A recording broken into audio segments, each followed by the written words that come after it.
Vážení diváci, vítám vás u dalšího dílu našeho seriálu Knauf videonávody. Dnes se zaměříme na velmi perspektivní materiál pro všechny kutěly i stavebníky, tedy sádrové omítky. Jejich vlastnosti ve většině parametrů vysoce převyšují jakékoliv jiné omítky a tak si tyto výhody vyjmenujeme. Sádrová omítka nejen snadno a rychle absorbuje teplo, ale je schopna sama regulovat vlhkost v interiérech, čímž pomáhá udržovat příjemné mikroklima. Sádrové omítky nadbytek vlhkosti absorbují a později opět uvolňují do ovzduší, což funguje jako automatický zvlhčovač s absencí jakékoliv obsluhy. Sádrové omítky nepraskají ani v silnějších vrstvách, nevytváří drobné trhliny při vysychání a není tak třeba dalších oprav. To výrazně urychluje práci a následné úpravy povrchu. Sádrové omítky je možno nanášet od tloušťky několika milimetrů až do 5 cm, což je velmi výhodné u nerovných povrchů, přičemž není nutno vyčkávat na vysychání jednotlivých vrstev, jak je tomu u vápenocementových omítek. Sádrové omítky mají dokonale hladký povrch, na který můžete již přímo nanášet interiérové barvy. Rodband se současně vyznačuje velmi snadnou opravitelností se zachováním jeho hladkého vzhledu.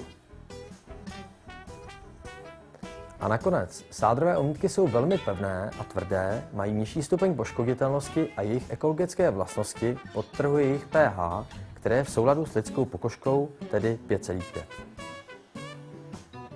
Sádrové omítky je možno aplikovat na beton, porobeton, cihly, špaletové stěny a řadu dalších podkladů. Pro dokonalou přilnavost omítky doporučujeme, aby byl použit Rodband Universal Grundierung, tedy adhezní můstek, který zajistí absolutní spojení sádrové omítky s podkladem. Balení je připraveno ve správném poměru na okamžité použití a nanáší se štětkou, válečkem nebo stříkáním.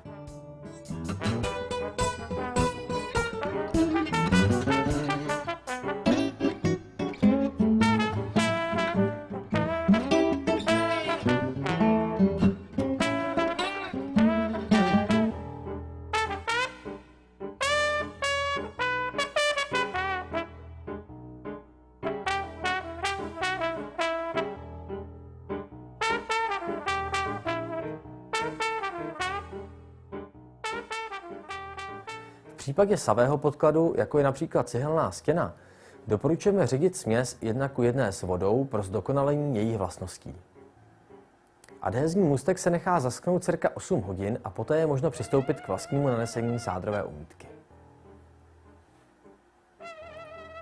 K práci se sádrovými omítkami je třeba používat i speciální nářadí, jako je ruční míchadlo, míchací nádoba, nerezová lžíce, malá lžíce, špachtle, hliníková lak typu H, hliníková lak typu trapéz, nerezové švýcarské hladítko, pěnové oranžové hladítko, fasádní široká špachtle a jiné.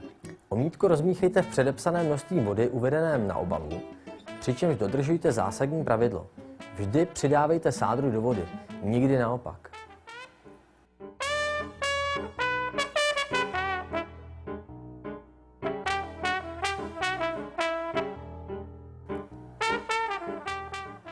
Sádrové omítky se vyznačují dokonalou přilnavostí k podkladu a proto je práce s nimi velmi jednoduchá a nevyžaduje zvláštní praxi.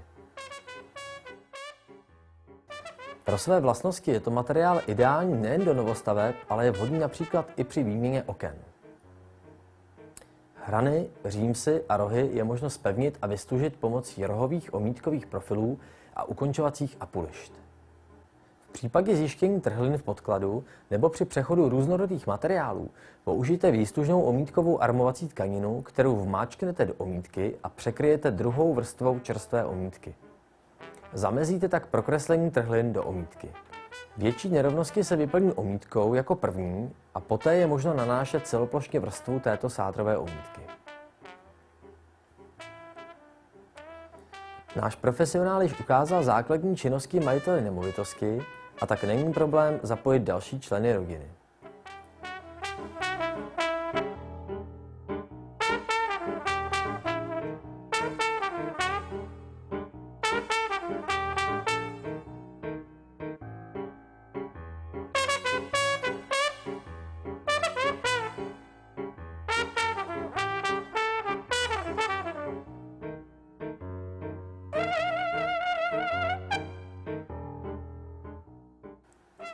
omítka se nanese v potřebné vrstvě a srovná se do roviny pomocí profilů. Nechá se lehce zavadnout, rozfilcuje pinovým hladítkem a následně vyhladí širokou nerezovou fasádní špachtlí.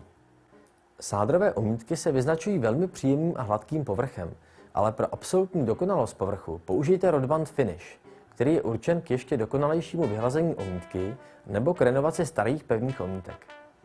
Nanáší se pomocí nerezového hladítka a vyhlazení provedeme širokou nerezovou fasádní špachtlí.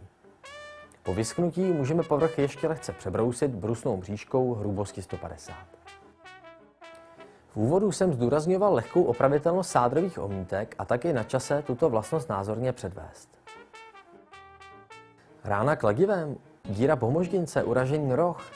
To jsou běžně vznikající škody na bytových stěnách a systém Rodband Family obsahuje i vynikající produkt na velmi jednoduché opravy, tedy Rodband Reparatur špachtu. Pomocí této pasty je možné provádět okamžitě a opakovaně jakékoliv opravy drobných závad s udržením kvality povrchu. Podobnou opravu zvládne lehce každý člen rodiny. Sádrové omítky jsou velmi jednoduché na zpracovávání pro domácí kutily i profesionální stavbaře, jsou zdravé, ekologické, rychlé a tím i ekonomické. Nepraskají, jsou velmi přilnavé a jednoduše se s nimi pracuje.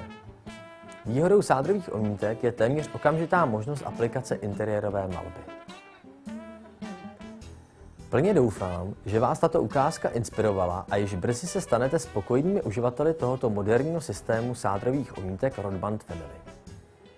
Sádrové omítky Rodband Family můžete zakoupit téměř ve všech prodejnách stavebnin, jsou umístěné ve speciálních Rodband Family regálech.